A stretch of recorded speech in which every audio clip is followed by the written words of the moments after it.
Welcome to this episode of Barrels and Business, where it's my job as your host to bring you tangible tips on how you can grow your business, improve yourself as a person, and often talk about the fun times and epic stacks and coop slams out in the water. Today's episode is going to be way more about business? It's going to be way more about personal development, mindset, manifestation, spiritual side of things, culture. And we're going to go deep and really break things out on how you can become more human. Oh, I just got the truth bumps there, Michelle. Today I'm joined by the amazing Michelle Crawford, and she is the Chief Conversationalist over at Being More Human. Now, not only is she a lead facilitator, a public speaker, an entrepreneur, a HR and OD guru, she's a partner, a sister, and a mother of 2 bundles of joy. She's got a really diverse background in over 20 industries, including not-for-profit and the commercial world, including health, education, humanitarian aid, and she has seen the world and worked with all walks of life. She is super passionate about building culture within businesses because she believes that the culture side of things is what breeds the success and the results. Now, she's also authored an amazing book called Being More Human. I think she's got it there, and we're going to talk a little bit about that. And today we're going to dive into self-leadership, mindset, and growing your team. Michelle, did I miss anything? I think that's a pretty good intro, actually. So, thank you so much for having me on, Jade. I really appreciate it. How could I not? After we had so much fun on the Superhuman Summit Science and Spirituality series, and our little jam that we had after Kyle put us in contact, I was like, we've got to talk this stuff. We've got to share. That's right. And being born on the same day. I know, right? Like, there's something to, yeah. Kindred spirits. So, okay, where would you start? Let's start with the Superhuman Summit. Why did you build it? What does it do? What's the whole concept behind it? Okay, cool. So we've had 2 Superhuman Summits so far. We had the first one in March of this year, and the second one just recently in November. For the first one in March, we were really aware of people being at home, being COVID, people having to adjust and do flexible work hours, and they weren't necessarily used to that. And I guess the tumultuous kind of change that was around at that particular time, which is why we chose to do the first one in March. The first one was a generic Superhuman Summit. So the theme was how to become more superhuman. And then the second one, the theme was all around science and spirituality, because we really wanted to be able to focus people and to focus speakers to come to a topic from all sorts of different perspectives. And what does being a superhuman mean? What is a superhuman? Well, there's, I guess, the technical kind of DNA-based answer, which is that there's a whole bunch of strands of DNA that we have as humans, and they're never activated. So we die with all of this potential that's never been activated. It is possible to activate those strands of DNA, and some of the different ways to do that include some of the kinds of things that you hear about in yogic practices, as an example, where people can transcend time and they can transcend their physical limitations around them. So I guess the true meaning of being superhuman are those things, and our ability to tap into human potential in a way that we almost never do on a day-to-day kind of a basis. Beautiful. I was actually listening to, I think it was yesterday morning, a podcast of Brene Brown's on Unlocking Us. And she was interviewing, I can't remember his name now, but basically around the neuroplasticity of brains and like how we can grow and how, literally how you can expand your brain, and that we don't tap into things and how you can change it. And I really think that there's so much of us that we allow to be dormant and don't drag out just because we kind of get complacent or wrapped up in, the world of what's going on, or unfortunately being programmed by the bullshit rules of society where we've, been indoctrinated into being, industrialized with schooling, or, because they want us to be able to clock in the clock and kind of still keep us. I shouldn't go down too much of a tangent on that, but there's not enough, I think, in the world out there teaching us, even as young people, how we can start being more superhuman, how we can unlock that potential and think a little bit more for ourselves and a little bit more out of the box. Yeah, and a good example of that is different kinds of psychic abilities, as an example. So they're available to every single human being. Every single human being has the capacity and the potential to tap into themselves in that way. And yet we see it as some kind of special, untouchable, some people have it and other people don't have it. And it's just not the truth. So one of the things that I love about the idea of being superhuman is that we are all superhumans in the making, every single one of us. And I just think that that's so fabulous. Yeah, definitely. And like some people were like, what? Like the whole psychic ability and things like that. But even if you think of the basic side of things, intuition is really some sort of psychic ability, right? So, there's kind of this stigma attached to charlatans for that side of things. But if you really think about it, nearly all of us have experienced the intuition, and if we can learn how we can tap into the gut feels and things like that, then that's really harnessing that, isn't it? Yeah, it absolutely is. And I think one of the challenges that we have is different people use different words for the same thing. And if you look through Indigenous cultures and different heritages that have been around far longer than what ours have been, you'll see this enormously rich history of the kinds of things that we're talking about. And I think it's only as the kind of Western programming is happening and the expectations of separating out who we are as humans. Like if you look at healthcare as an example, healthcare, the way that it's done today, is very disconnected. It's very separate. We treat each bit of our brain and our body as though they're in no way connected.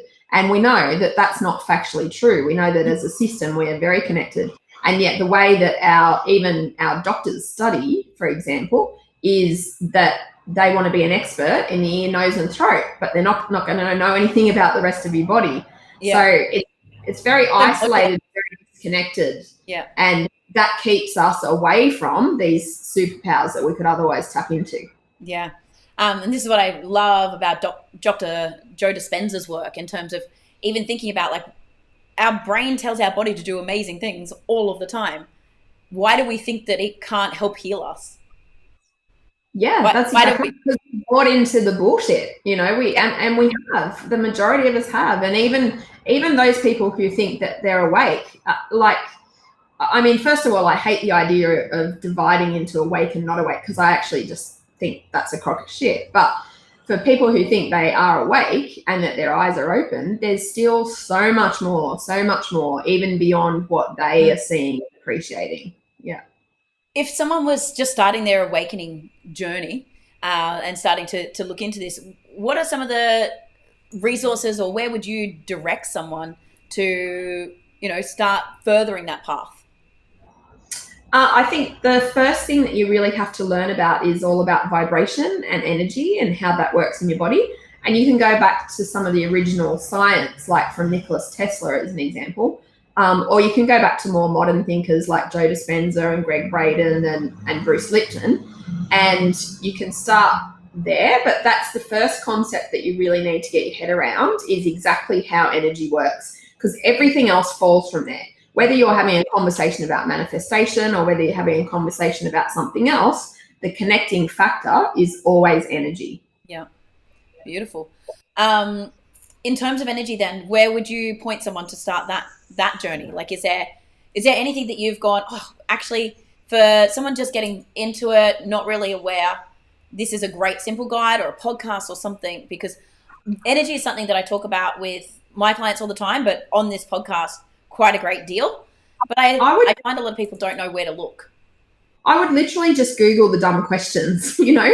So I literally put into Google energy 101, or the basics of energy, or how does energy work, or just a questioning phrase that you would put in, and that's the best way to then focus you on a whole range of other resources that are available. And there's endless resources that are available. It's not a problem of there not being enough information. It's if you are inquisitive and you are curious, you will find your way.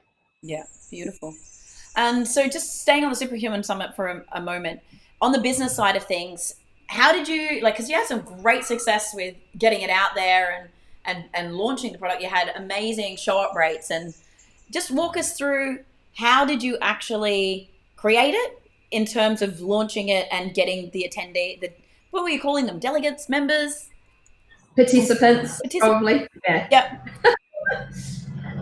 Well, the way that we did it is not the way that I would advise other people to do it, because mainly in terms of the time. So we being my team, I've got 10 people on my team, and they were the primary people behind making it all happen. Myself and AJ have all the weird and wild and wacky ideas, and they're the ones that actualize them.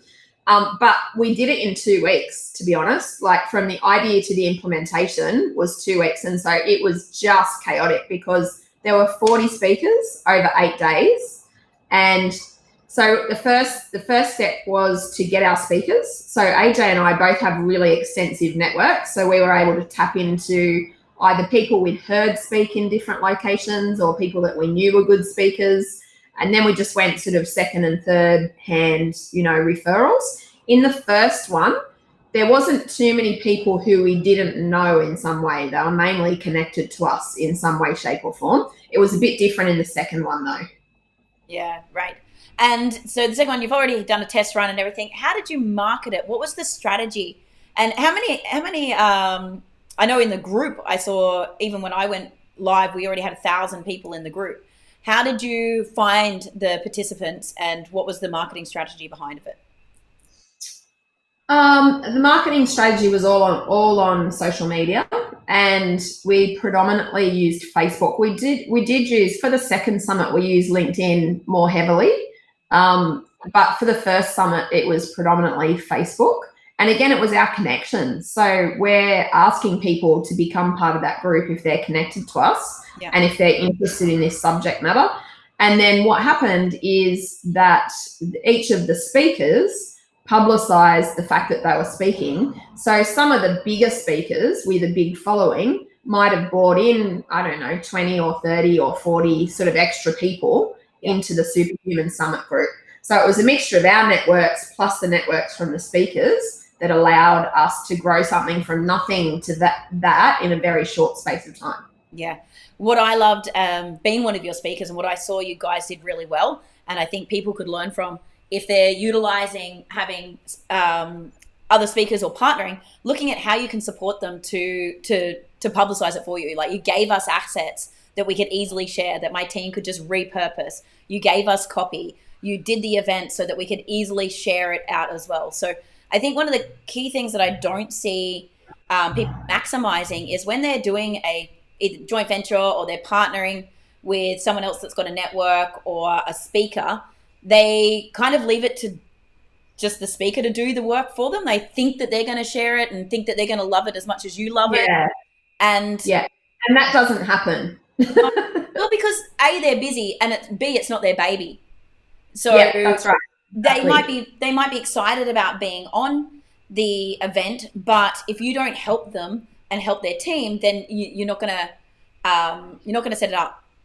And that was definitely a learning from Summit 1 to Summit 2. So in Summit 1, we didn't do that in the same way. We did give some help and support, but we didn't do it as clearly or as easily. And that was really, really intentional on our part to do it that way for Summit 2.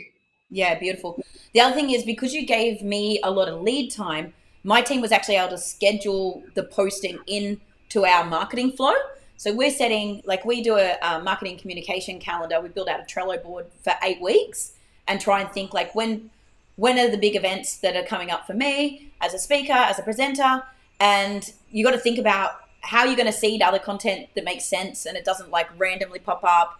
I'm not doing something that's completely against it, like when we're talking and that, so that it makes sense. And that allows me to enroll my audience more in your journey, because we could start talking we started putting out posts about my manifestations in the past, or my work with Mind Valley, because that was going to support the actual talk that I did for you to try and get people more interested. So I think that's some really good learnings for our listeners in terms of just really thinking through how can you make it frictionless and easy for anyone that you're working with to do the thing that you really want them to do, right? You want to work their network.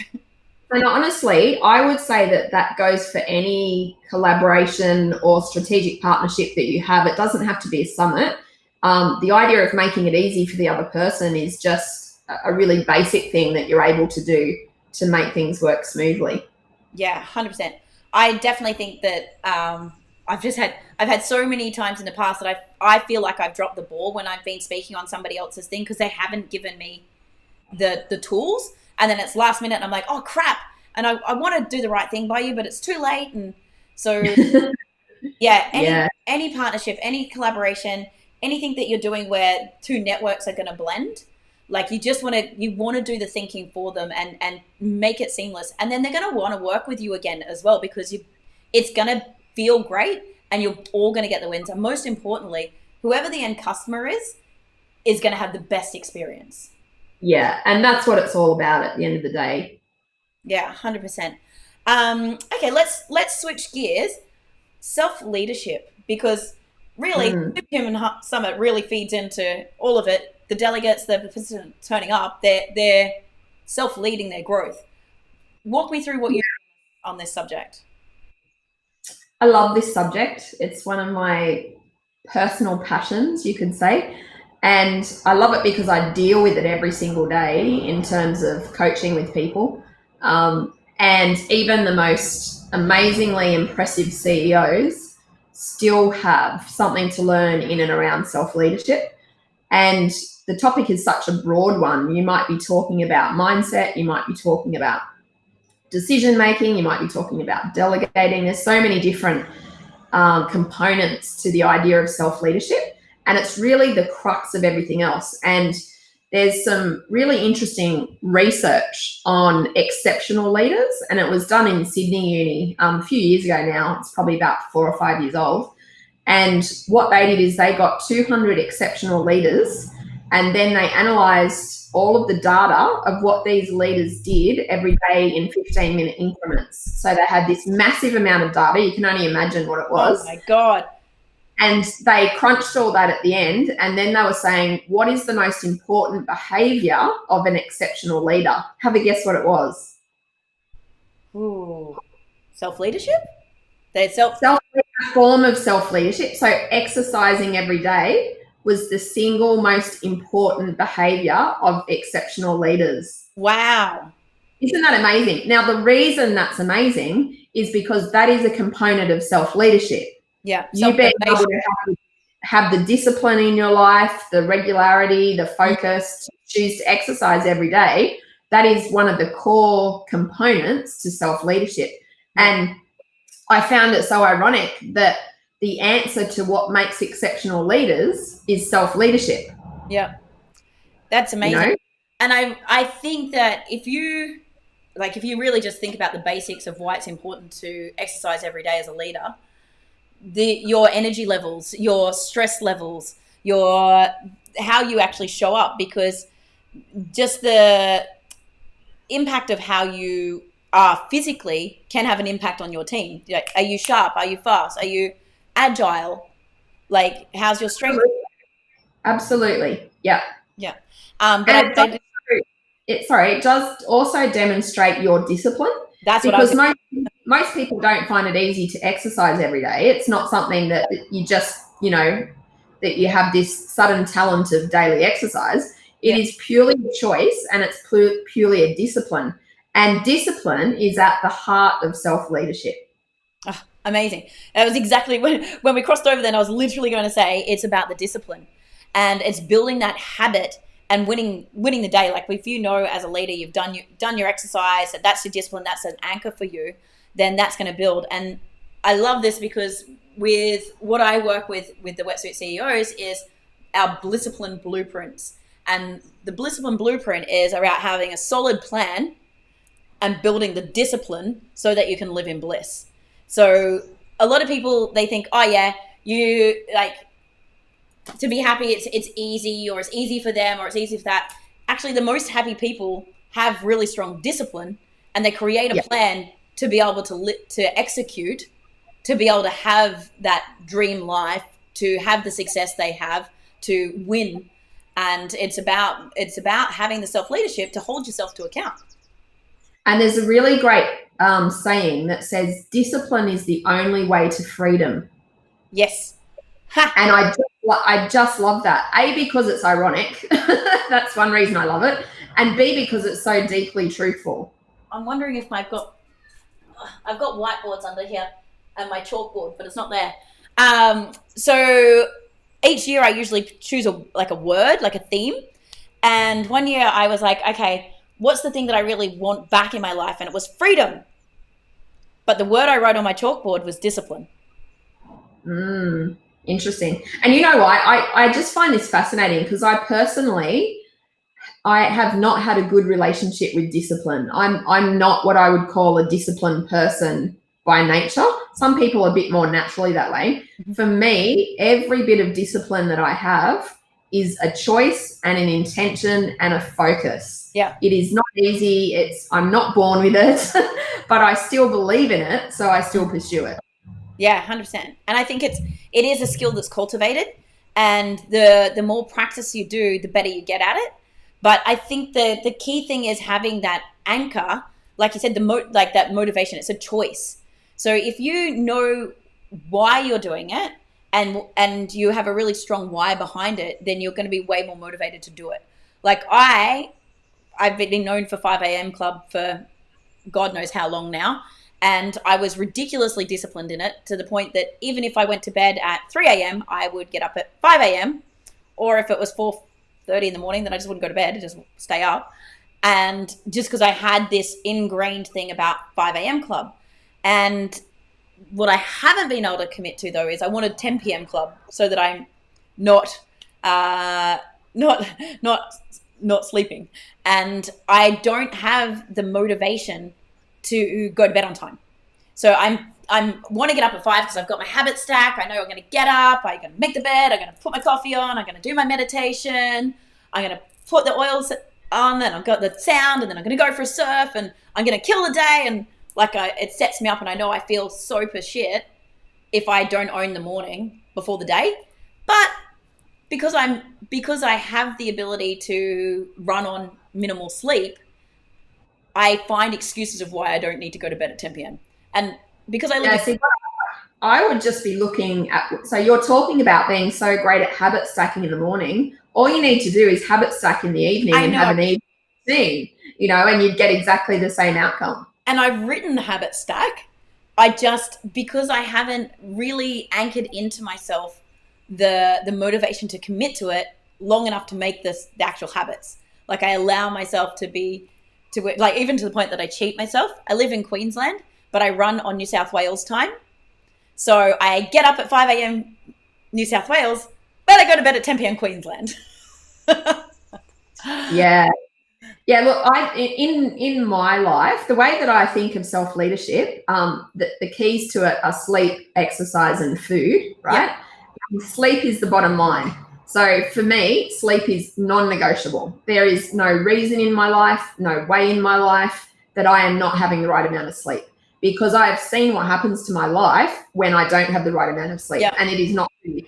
And what happens is, whether it's you or other people around or kids that go to school, the world ends up half functioning because there are so many people that are sleep deprived that don't even know they're sleep deprived. And sleep deprivation is equal to being drunk driving. It's a torture. It's a form of torture. Yeah. Well, yeah, they literally use it for torture. And when you do have that sleep deprivation, they have shown that it's more dangerous driving than when you've had a couple of beers, if you're at a certain deficit. And so thinking about how that impacts us when we're working is. But as an example, if you don't have enough sleep during the day, you probably also don't have the self-awareness to realize it. Yep. So you probably probably not going to realize that that decision you just made is not the greatest decision, or that you're not going to realize that that conversation that you had was not the most constructive conversation you could have. You're not going to have enough self-insight unless you're very good at self-leadership, in which case you wouldn't have the problem in the first place. Yeah. But you're not going to have that kind of self-insight, you know, unless you really, really step back. And what I often do is I treat myself like a coaching client. Mm-hmm. So I give myself a coaching session and I'll look at all the different areas of my life and I'll go, how am I tracking here? What needs to change here? What do I need to tweak there? Where's the dial need to be increased? Where does it need to be decreased? Yeah. And I'm just really actively shifting all of those things in a conscious way. Yeah, I love that. I do something very similar because the way that I run my group coaching program is like we do accountability and we do mindset and we do a lot of questions on Mondays and Fridays where we look at what worked and what didn't work. What do we need to keep, delete, and start doing? Where do you need to turn the dial? And, you know, what can you do to, like, if you've had a fuck up, what can you do to mitigate the risk? Or if you've had a win, what can you do to duplicate the results and really assess that? And I'm kicking myself. I know I need to pull myself in line and work on the night routine. It's like give myself a kick up the ass right now.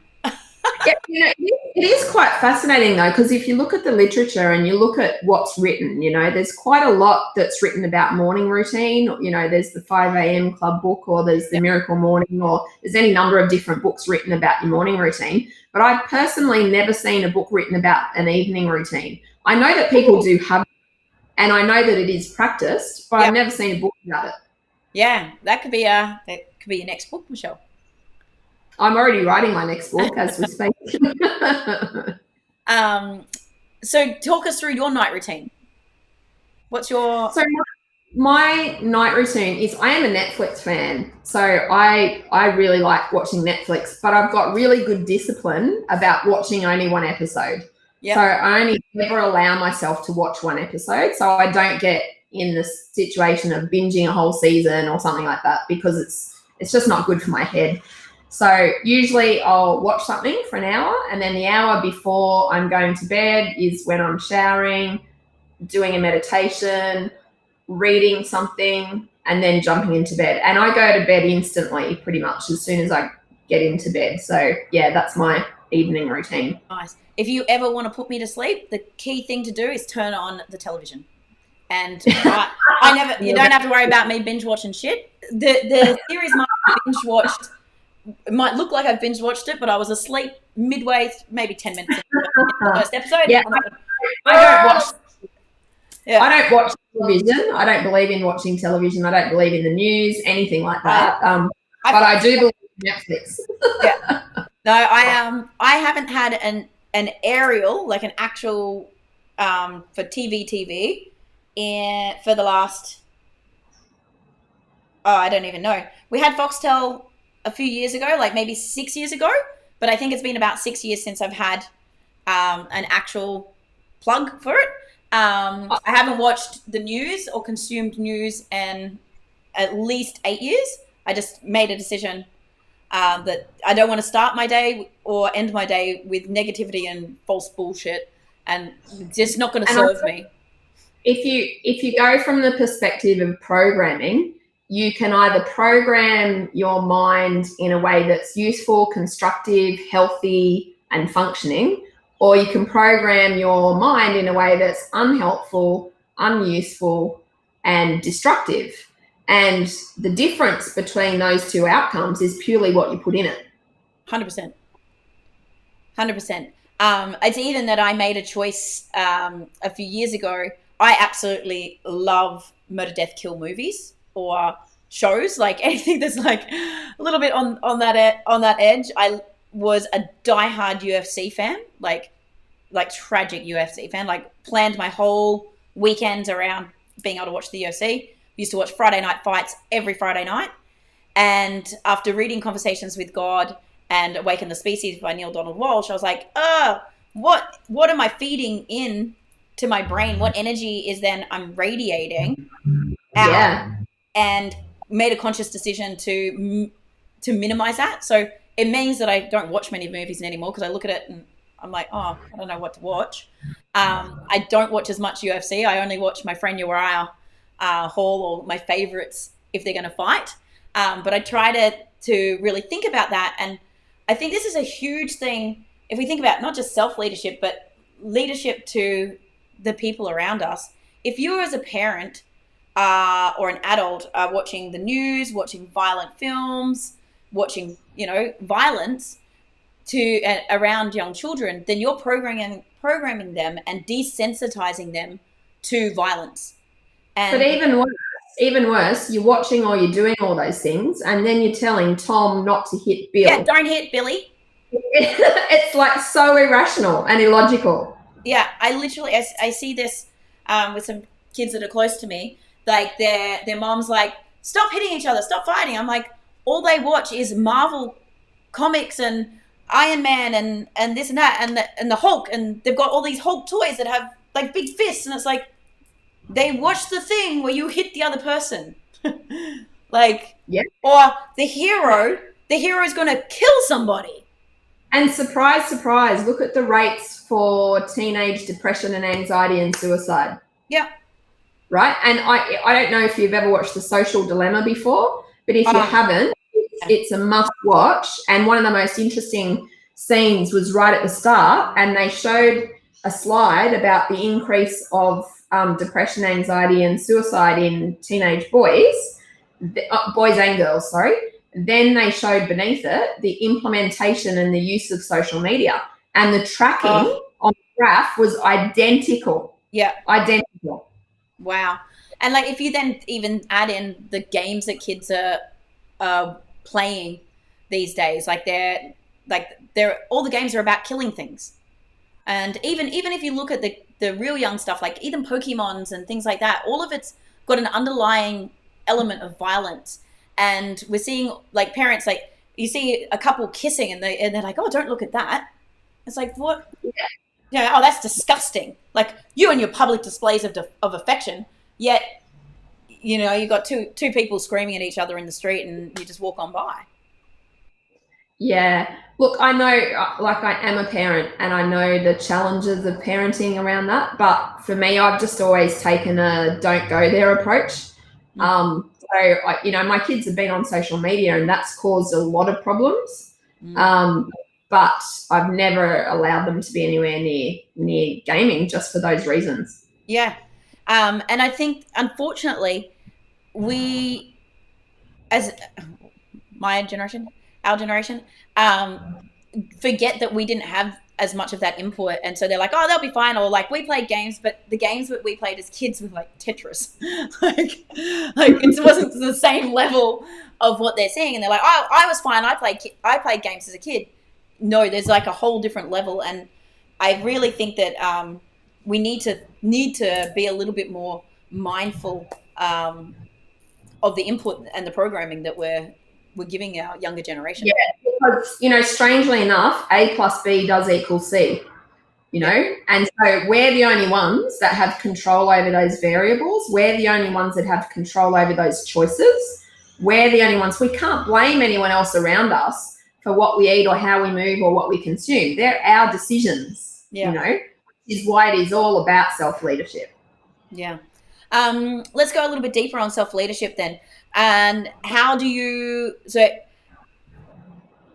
coach on this? Like, because I know you work with organizations, but if you were working with, say, a small business owner, what's some of the tips that you'd give them to obviously have some discipline, but to start cultivating the self-leadership, and how does that impact and roll down through the culture and develop a more high-performing business?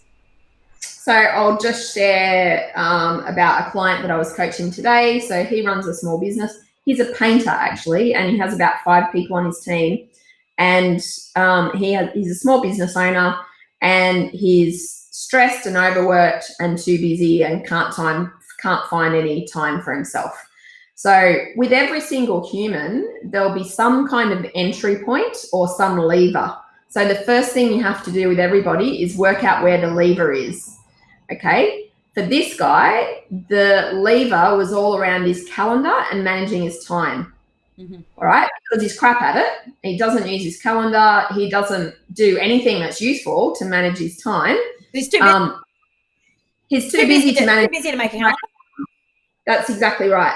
And he, and then of course he can't use the electronic calendar, and he can't do this. And he's got 3 diaries sitting there, but he's never opened them. So it was the whole, kind of conversation. So firstly, you've got to find the entry point. That's step 1. Once you find when I'm talking about an entry point, it might be about managing time. The entry point might be about relationships that aren't working. The entry point could be about the way the person's eating or moving. Something like that will always be an entry point for someone. There'll always be something in that person's life that they want to do better, that they're just naturally inclined to want to know more about, find out more about, and do more effectively. So once you find out what that is, then you work with that. And that becomes the core of the onion. And then you can connect into the whole other range of self-leadership elements or modules, for want of a better word, in and around that. But the core of the onion is different for each person because the lever is different for each person. And the pain point, the pain, exactly. The away from and to motivator. If you can figure that out, like, are they more motivated about moving away from something or moving towards something? And how on average, about 80% of people in the Australian workforce are away from motivated, not toward motivated. Yeah, I definitely find that. We do risk and reward with my group coaching clients. So we set our goals at the beginning of the week. What's the 3 main milestones you're working on this week? And then we set a risk and a reward for if you don't do it, to make sure that we do it. Always, it's the risk that's the motivator. No one's like, oh yeah, I'm gonna go buy myself a this, or I'm gonna do that. It's always like, I don't want to eat McDonald's. That's really interesting because it talks more broadly to human motivation. So if you think of human motivation, to make it the most simple conversation, people are either motivated by fear or they're motivated by love. And this is what I'm saying. Around 80% of people are motivated by fear, and around 20% of people are motivated by love. That doesn't mean that love is not important to the other people. It just means that that's not the thing that drives their decisions every day when they wake up. Yeah. And their discipline, really, like their choice to do said thing is more based on the fear of said result versus the reward. Yeah, exactly. And the issue with away from motivation, or extrinsic motivation is the other term that you can use for it. The issue with that kind of motivation is it's not sustainable. You get short-term results because you scare the bejesus out of yourself into doing something, but it doesn't mean that you're creating a long-term habit. You don't get the discipline that we were talking about before of creating a long-term habit. Yeah. So how would you do that? How would I create a long-term habit? Yeah, and how would you move someone from being more fear-based motivated to love-based motivated? Well, firstly, you have to get them to see and understand that they are coming from a place of fear. So we use a range of tools, 360-degree feedback tools, etc., in order to do that, to get that awareness for people. So they can't help but not see it, because it's in black and white in front of them. So, and what they do is they fill in one that they think about themselves, then they get a 360 done from 5 other people. So they're getting that real sanity check on, is their own perception of themselves the same as 5 others' perception of them? Oh, that's eye-opening, isn't it? Oh, it's fantastic. It's the best tool. It's really powerful. It's a very sophisticated organizational development tool. I'm a bit tool fussy in that regard. So it's fantastic. It works beautifully, and it always gets the results that you need. Yeah, it's really interesting. When I had my recruitment firm, we used to do all of our reviews were core underpinned with our values. And everyone had to rate themselves on a scale of 1 to 10 of where they thought they were showing up and embodying the values. And then everybody else on the team did an anonymous assessment on where they think they are. Oh, sometimes you're just like, really? Like, one of our values was transparency. And we actually had to let one of the girls go because she failed on transparency. And she had rated herself, self-rated like a 9, and the team gave her a 1. like a unanimous team feedback of 1. And like that's a perfect example where the juiciness of coaching is the difference between the 9 and the 1, right? Yep. And that's undeniable for people. They can't run away from it. They can't make excuses about it. It's just in their face. Yeah. So you've got to get that awareness. That's so important. Once you get that awareness, people are willing to do stuff. They're willing to shift. They're willing to change. It's quite magical what happens. You get that awareness piece. So let's just talk a little bit more about organizational development and teams and so small business, maybe they can't afford to bring in an external consultant right now. What are some of the things they could be doing to increase the awareness, increase the employee satisfaction as well, and move the team to more self-leadership as you rise in your own self-leadership as a business owner?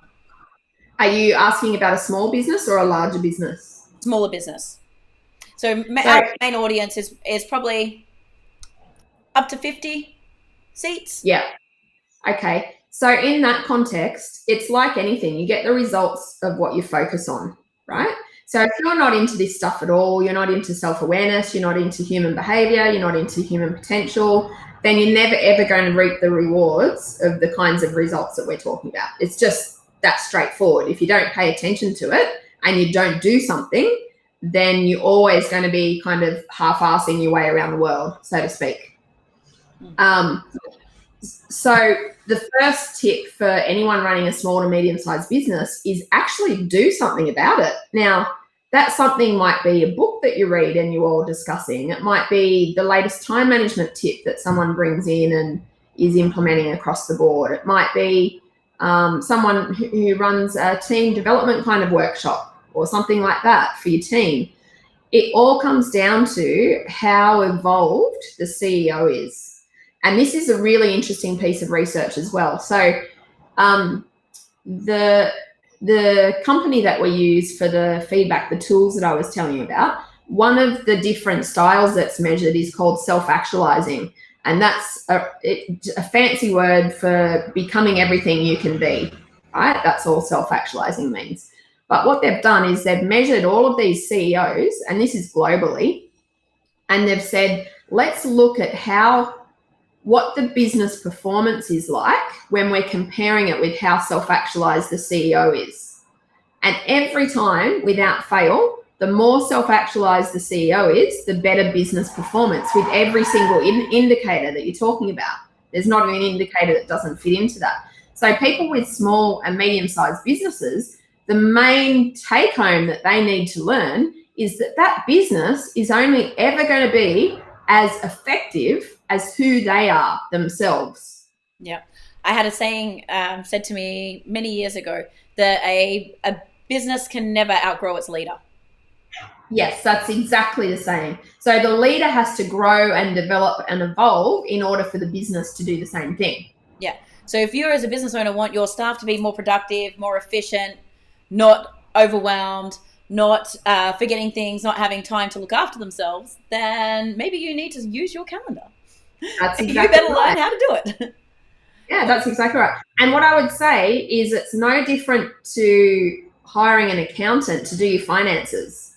Why wouldn't you bring in a consultant to do some work with your team when you can get so many amazing outcomes from it? It's exactly the same as outsourcing your accounts to a finance person. Yeah, bring in an expert that can. And the other thing is, when you have someone looking from the outside, you're not in the shit, because when you're in it, you don't see all the pieces either.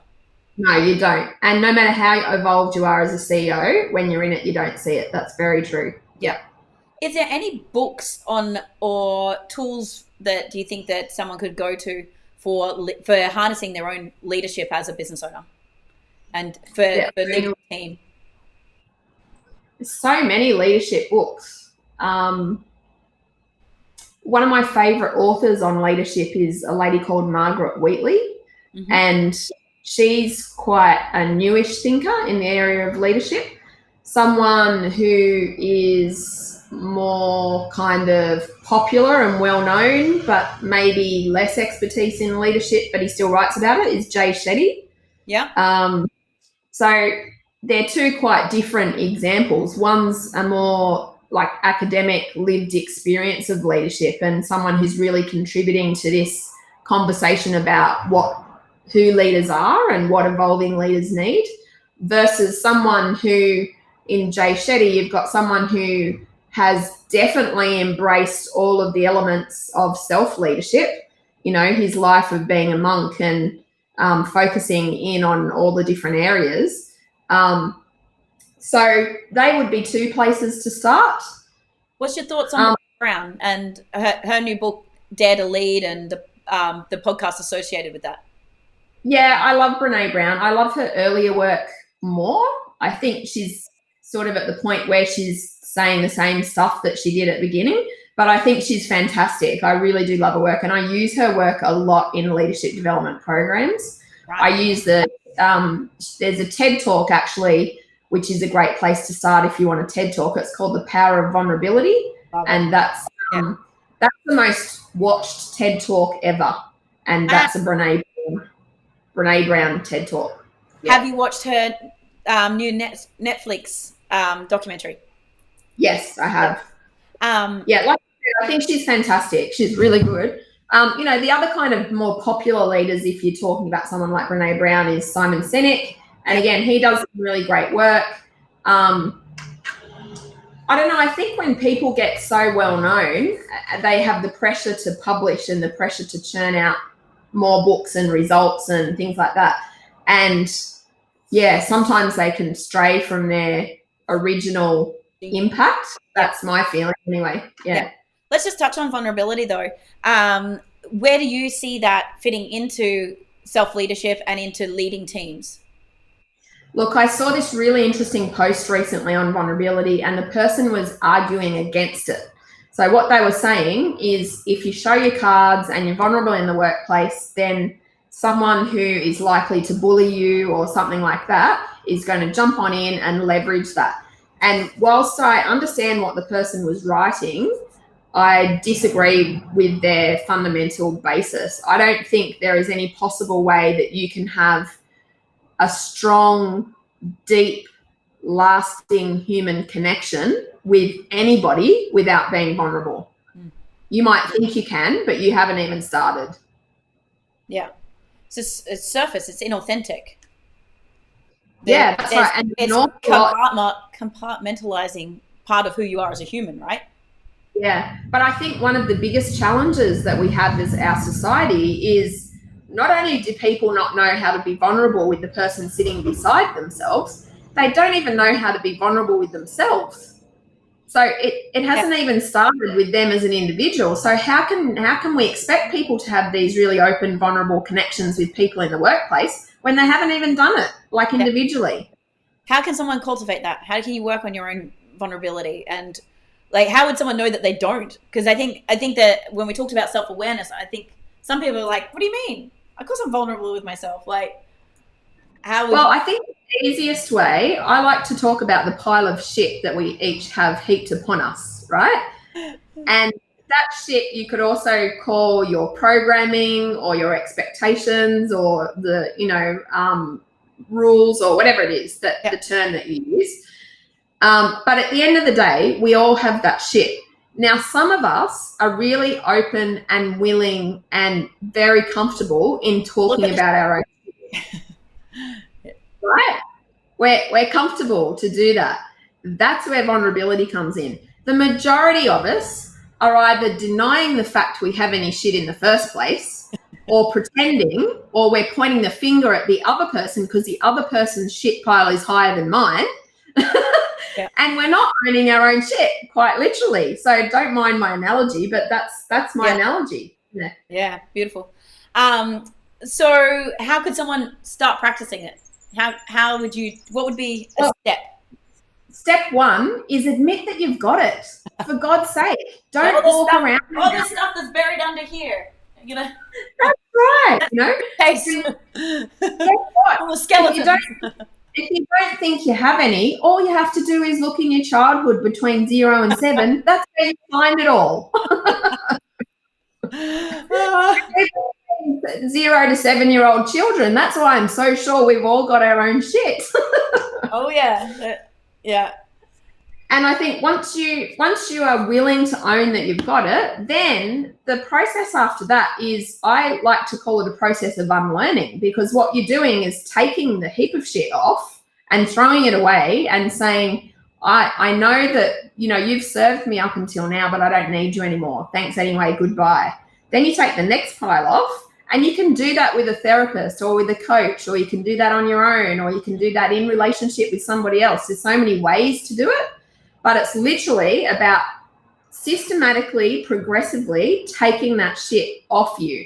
And what happens when you do that is underneath, which is the same for every single living human, no matter what they've done or how evil they might be, the same underneath us for every single living human is this sense of purity and this sense of possibility. When we were all born innocent. We didn't know how to be an idiot.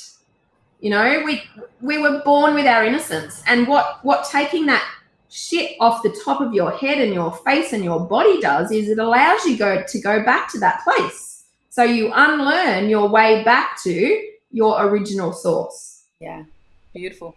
And I think one of the interesting things to do is, again, when I talk about the reflection questions that we do with my group, but it's about going, I had this reaction. Where did it come from? Or if something, you didn't handle something so well, or you think you could have handled it better, what was the underlying thing that made you react? What was the trigger?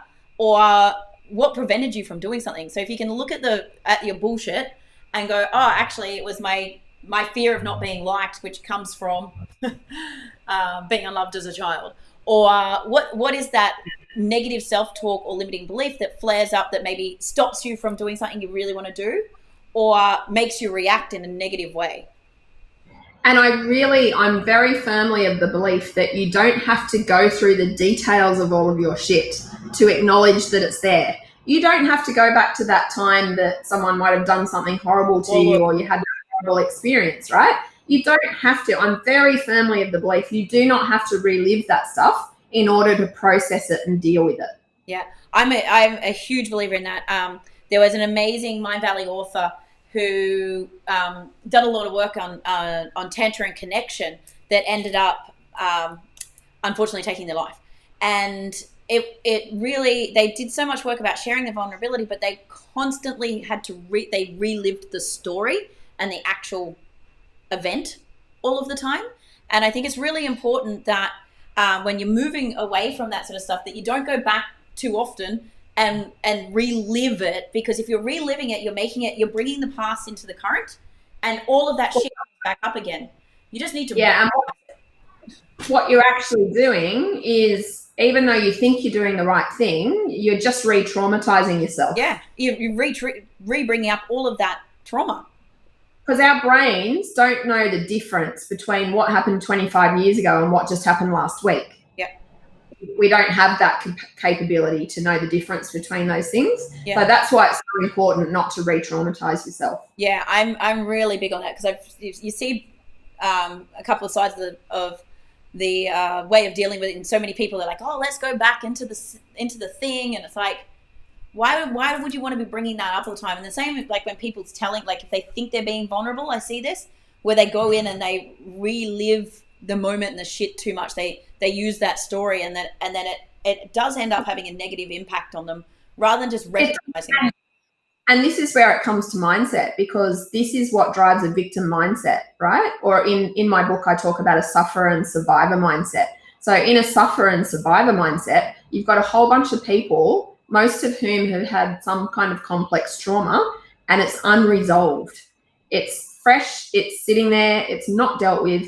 And what happens is they believe that the world owes them a living, and they start blaming everyone else around them for their own stuff that they haven't taken control of. And that's why mindset is so important in this whole self-leadership kind of journey and conversation. Is it affects every part of who you are. Yeah, it can't not. The energy is going to radiate and penetrate. So let's talk a little bit more about your book and the mindset side of things. Mindset mastery, and the book, Being More Human. What does it mean to be more human? I think what it means for me to be more human is being more of who you were when you were born. That's what it means. That's like the easiest way to describe what it means. Of course, it means being more grateful, being more loving, being more compassionate. All of those things are front and center to what it means.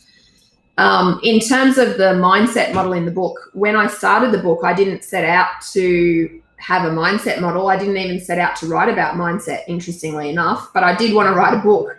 And in the process, this 5-stage mindset model emerged from the work that I was doing with my book coach. So the 5 stages are sufferer, survivor, passenger, driver, and thriver. Now, if you can imagine them on a continuum, where at one end it's pretty much like the victim kind of mindset, which is you suffer and survivor. The other end is a thriver. So a thriver is someone who believes that everyone is connected. They can manifest their well-being and create the results that they want almost instantaneously. They believe there's no such thing as stress. There's just opportunities and possibilities to navigate. Basically, everything that you want in your world, you're going to get more of if you're in the thriver mindset. Everything you don't want in your world, you're going to get more of if you're in the sufferer mindset. That's the most simple way. But one of you think you attract, right? Yeah, what you think you attract, exactly right.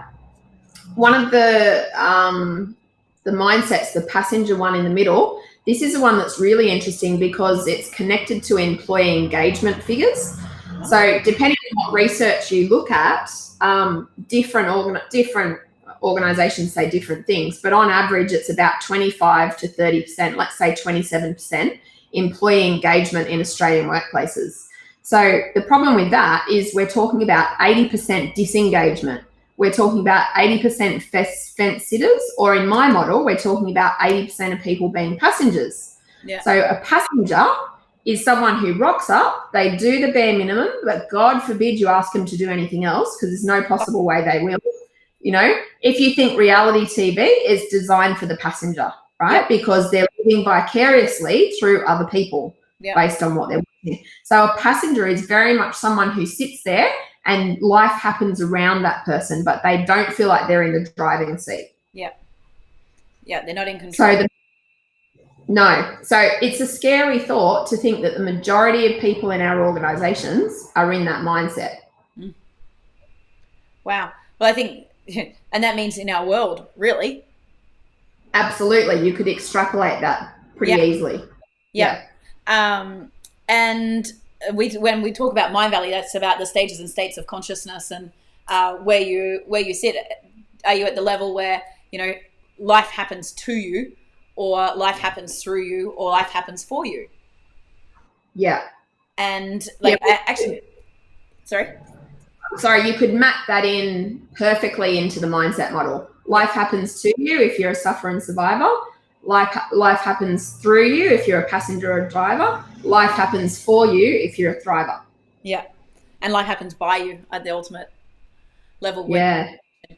It was really interesting. Someone asked me the other day, would I want a rewind or a pause button for my life? What would you do? Rewind or a pause? I would never rewind. I don't do things twice. Not rewind. Definitely not rewind. Pause is fine because to me, that's just being present. I'm pausing all the time anyway. Yeah. It was really funny because actually it was, I use the best self cards, and it was actually in the kids box, the little talk, that question.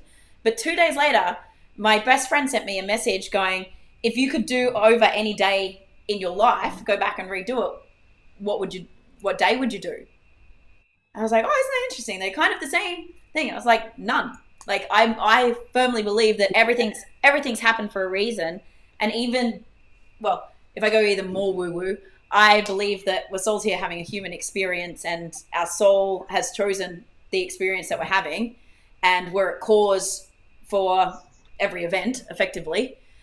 Whether we are actively choosing to be a passenger and thrown around, that's still you being at cause and a decision you've made. So I've either made a soul contract or I made a decision to come and learn from the experience. It's just how quickly I learn the lesson or look for the lesson to be able to move forward. But there's nothing. And if you really deeply think about it, there's no past and there's no future anyway. There's only the now.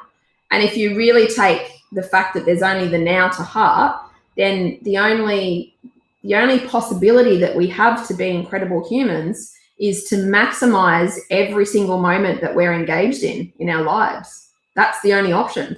Yeah. Don't dwell on the depression and anxiety, right? Don't dwell on the past. Don't try and fast forward and live in the future. This is something I really struggle with, anxiety. So I am constantly trying to work on the power of now and present moment awareness and not zooming forward. But I think that this is like the next level of extreme ownership or awareness. But if you can be totally comfortable with that and you're not looking at what would you go back and fix and not focusing on that and just going, okay, there was a lesson, even in the present moment, that helps you to move on from things faster, right? Rather than going to blame or going to victim or, going to meltdown with something that's happening right now. If you can go, okay, there's a gift in here somewhere. Where are you, gift? But it helps you to shift through. I entirely agree. And look, I am very fussy with my emotional energy, right? If I'm giving you my time, it's because I've chosen to give you my time. It's not accidental. It's not just something you might have come across. It is a cognitive decision that I've made to share my emotional energy with you or with an audience or whatever it might be. And to me, my emotional energy is so incredibly important that I'm not going to waste it by thinking about what if or what has been or anything. I'm just going to channel it right where I want to be right now in the present. Yeah, beautiful. Okay, what other gifts of gold can you give from the book?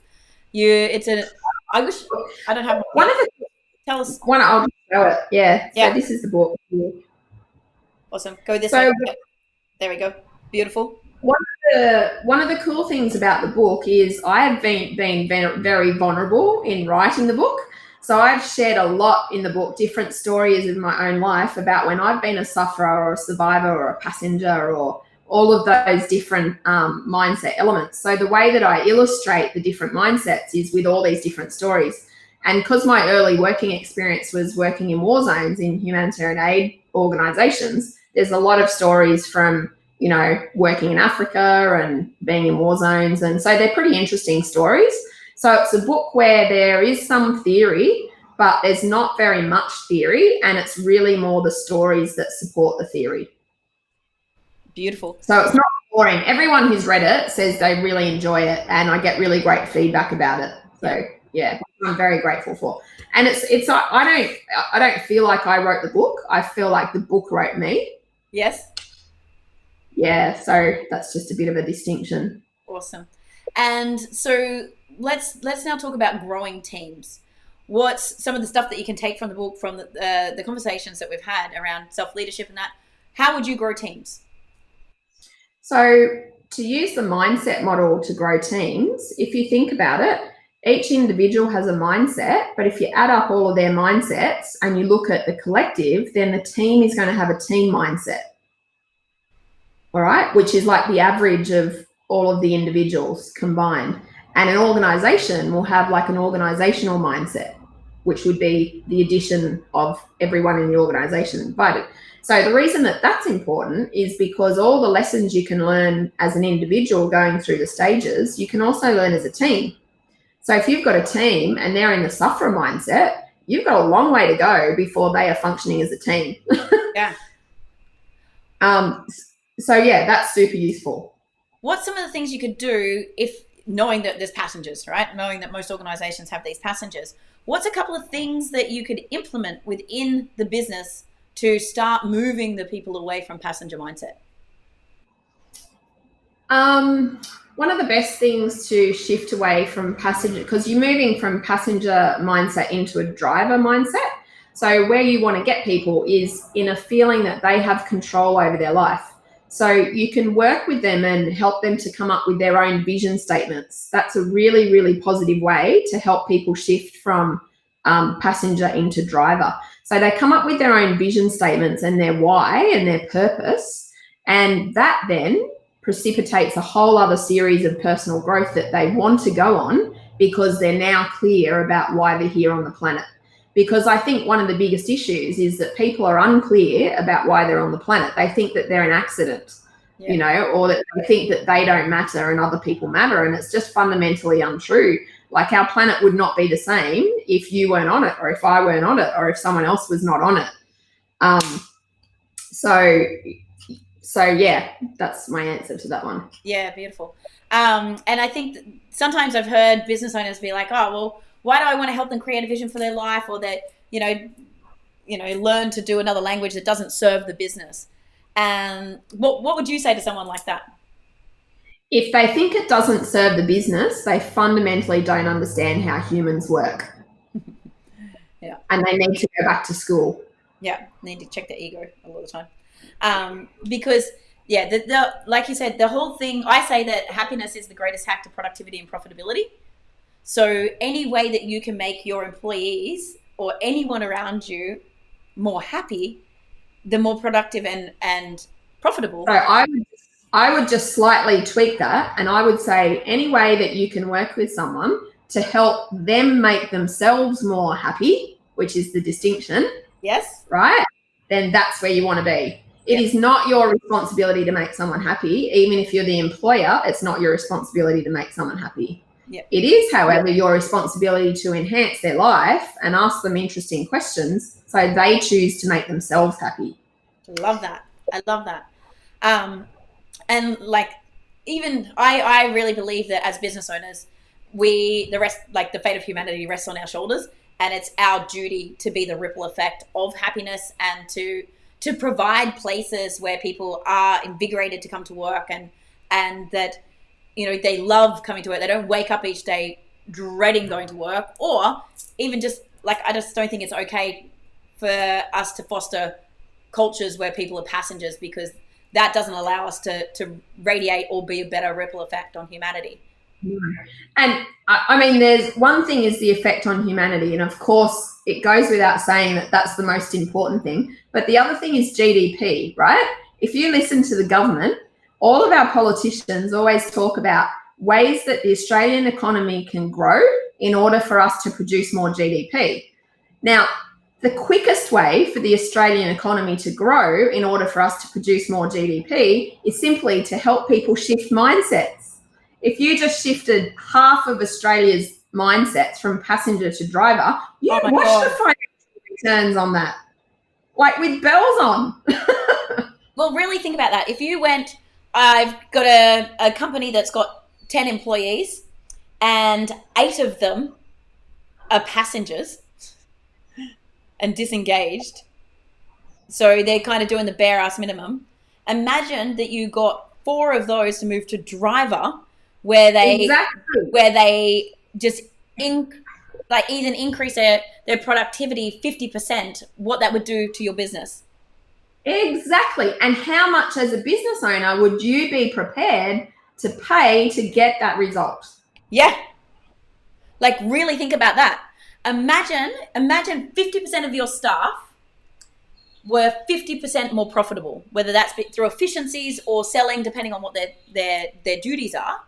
Even your outsourced team, your executive, your virtual assistants, your freelancers that you've got in. Imagine that you got 50% more productivity out of them. Yeah, and you could easily get those results. That's the work I see every day being done. Yeah. But people don't get it. No, they just don't get it. If you were going to give 3 tips to a business owner, either leading their own team or leading even a virtual team, like they might have a couple of virtual assistants or freelancers, because I still see them as team and part of the culture, what would you tell them to do? My 3 tips. My first tip is you are your own worst enemy and your own best friend. So in other words, you are the problem and you are the solution. So that's the first tip. The second tip I would say is self-leadership is king. So focus everything that you're doing in and around self-leadership in some way. And the third tip, I'll just, based off what you just said, changing mindset makes you money. Oh, I like that one. We're going to make that one the quote for the podcast, I reckon. Changing mindset makes you money. Like, even if you're a solopreneur, right? Even if you're an employee, like if you're an employee, you change your mindset, you're most likely to get promoted or get rewarded. That's right. It'll make you more money, as well as the company more money. Yeah. Oh, I love that. Yeah, that one's going to be my winner one. Okay, so is there a gift that you want to give our audience before we wrap up? Any other little things that you want to share? Yeah, so I've got my book just here, as I just showed to you a second ago. And I must say, it feels amazing. I'm spewing that I don't have mine on me. It's very readable. The design of it is really readable. I wanted it to be a pleasurable experience to read, so that's why it's the size that it is. So what we're doing is giving out 5 free books. So if you're the first person to put the word book down in the comments below, and if the first 5 actually will get a free book. So we will contact you and get your postal address and send it on your way. I must say, I was stoked when mine arrived because I didn't necessarily know it was coming, and it has a beautiful book. And the reason I don't have it is because I've packed it for camping, so it's gone into a box ready for my Christmas holidays. So I'm like, oh damn, the box is in the garage. Got the plastic stuff ready to go. So Michelle, how can people consume you? Where can they find you? So our website is beingmorehuman.com.au, and aside from that, we're on Instagram, we're on Facebook and LinkedIn. Beautiful. With the show notes, we'll make sure that we have all the links for everything as well. This might be a cheeky question. Can anyone access the Superhuman Summits that you have the groups on Facebook and the past recordings, or are they done and dusted and have to wait for the next one? No, they can access it, but they would have to ask to jump onto Facebook and ask to join the Superhuman Summit. Once you join the Superhuman Summit, then you can see them all in there. But they're also all over on YouTube and also on our podcast. So our podcast is called Becoming Superhuman.